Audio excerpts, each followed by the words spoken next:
avez donc motivé votre leçon inaugurale autour de quelques principaux actes.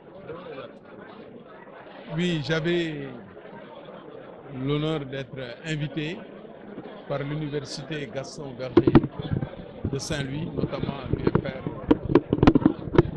de sciences juridiques et politiques, dirigé par le professeur Samba Ndiaye, et en présence du recteur de l'université, M. Ndiaye, et de toutes les autorités, dont le directeur du CNUS. Nous avons délivré une leçon inaugurale sur la transmission générationnelle, les enjeux de cette transmission pour la communauté estudiantine. C'est une cérémonie qui a été belle, bien organisée.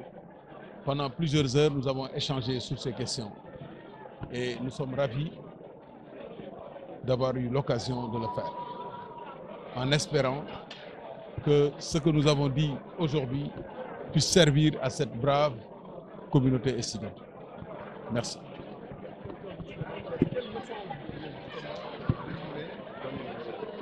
Je pense qu'il faut construire un pont entre les jeunes et les moins jeunes. Il faut que les connaissances, les savoirs, les comportements qui constituent la quintessence de notre société soient transmis dans des canaux formalisés pour que ces jeunes soient mieux armés dans ce monde qui bouge et qui réserve beaucoup de surprises, parfois très mauvaises.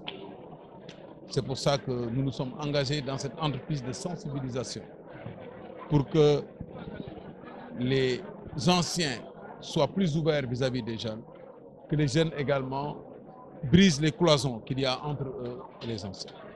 Donc nous sommes très fiers d'avoir contribué, ne serait-ce que par une communication d'un soir, à cette vaste entreprise.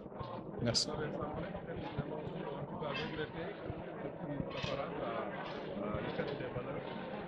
On ne regrette pas, on ne dénonce pas. Ce qu'on a fait, on a constaté des dysfonctionnements et on a préconisé des solutions.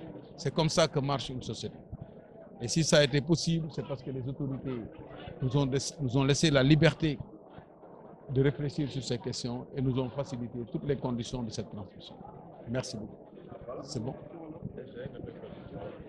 waaw li ñu mën a wax ci wolof tey mooy dañ fi ñëwoon tey université Gaston Berger ñu invité ñu pour ñu waxtaanee naka la ñuy def ba li mag ñi ëmb denc ko muy lu baax luy jëriñ Sénégal di jëriñ ndaw ñi ñu mun ko teg ci loxo ndaw ñi ci yan yoon lañ koy defee ñu seetlu ne adduna bi dox na doxin boo xam ne léegi ku nekk sa bopp